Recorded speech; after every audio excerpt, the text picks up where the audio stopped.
नमस्कार दोस्तों, life high education class में आप सबका स्वागत है, अभिनंदन है। आज का जो क्लास होने वाला है इम्पोर्टेंट, इसमें हम भारत के महत्वपूर्ण आयोग हैं उनके उसको लेकर आए हैं।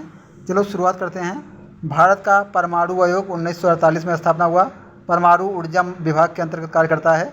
इसका जो अध्यक्ष होता है प्रधानमंत्री होता है। कृषि लागत और मूल्य आयोग 1965 में कृषि मंत्रालय के अंतर्गत कार्य करता है। राष्ट्रीय पिछड़ा वर्ग आयोग 1993 में स्थापना हुआ था। सामाजिक न्याय और अधिकारिता मंत्रालय के अंतर्गत कार्य करता है। मवेशी पर राष्ट्रीय आयोग 2002 में कृषि मंत्रालय के अंतर्गत कार्य करता है।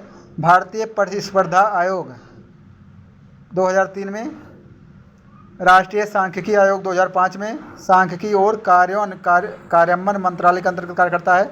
दूरसंचार आयोग 1989 में सूचना और संचार प्रौद्योगिकी मंत्रालय के अंतर्गत है। चुनाव आयोग 1950 में आया, आप इसको जानते ही हैं। मुख्य श्रम आयुक्त 1945 में, योजना आयोग 1950 में, वित्त आयोग 1955 में कानून और न्याय मंत्रालय के अंतर्गत कार्य करता है।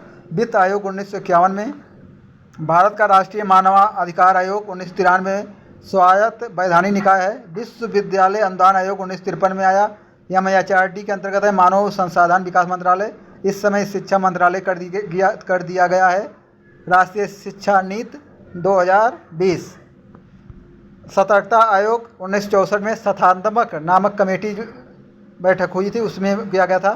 राष्ट्रीय ज्ञान आयोग 2005 में, राष्ट्रीय महिला आयोग 1952 में, अनुसूचित जनजात आयोग 2004 में, असंगठित क्षेत्र में उद्यम आयोग 2004 में, जनगणना आयोग 1872 में गृह मंत्रालय के अंतर्गत कार्य करता है। केंद्रीय वानिकी आयोग 1965 में, केंद्रीय जल आयोग 1945 में, जल संसाधन नदी विकास और गंगा संरक्षण मंत्रालय।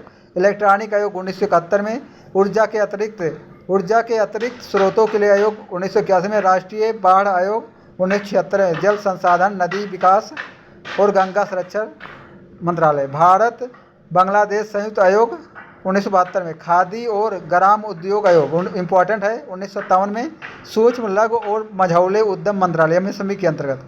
अंतरिक्ष आयोग 1962 में, कर्मचारी चयन आयोग SSC जिसको बोलते हैं 1976 में, कार्मिक और परीक्षण विभाग। राष्ट्रीय न्यायिक आयोग, न्यायाधीशों का उच्च न्यायपालिका में स्थानांतरण। संघ लोक सेवा आयोग 1926 में। वेतन आयोग देख सकते हैं आप। राज्य पुनर्गठन आयोग 1955 में, कोठारी आयोग 1964 में, कपूर आयोग 1966 में। ये देख लीजिए किससे संबंधित है। कपूर आयोग जांच करने के लिए महात्मा गांधी जी की किसने हत्या किया था। कोठारी आयोग शिक्षा से।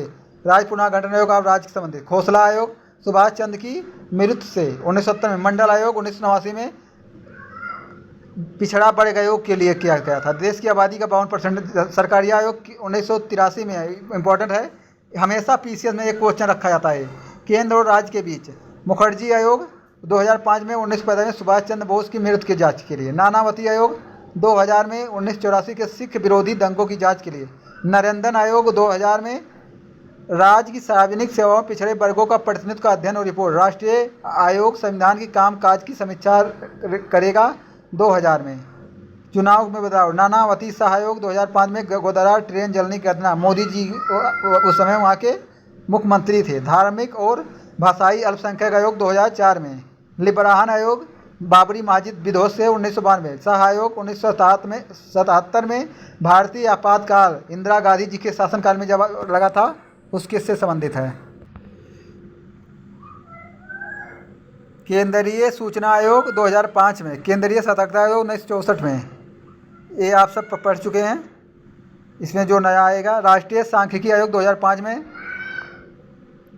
वित्त आयोग 1951 में, विश्वविद्यालय अनुदान पढ़ ही चुके हैं। राष्ट्रीय वन आयोग 2003 में।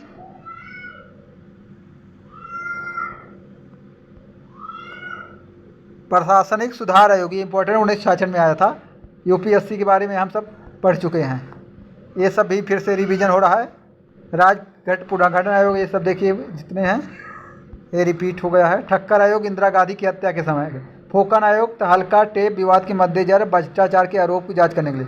उपेंद्र आयोग थांगजान मनोरमा देवी कथित बलात्कार और हत्या की जांच के 2004। MM पुच्छी आयोग केंद्र राज्य संबंधों की जांच करने के लिए। शाह आयोग ये आप पढ़ें। कालेकर आयोग समाज के वंचित वर्गों को बढ़ावा देने और उत्थान के लिए। यहीं पर ये वीडियो समाप्त होता है। आप सबको अच्छा लगे लाइक करें, शेयर करें। ये आपके हर एग्ज़ाम में महत्वपूर्ण भूमिका निभाएगी। और यदि अच्छा लगे तो अपने फ्रेंड को भी शेयर करें और मेरे चैनल को सब्सक्राइब करने के लिए ज़रूर कहें। धन्यवाद।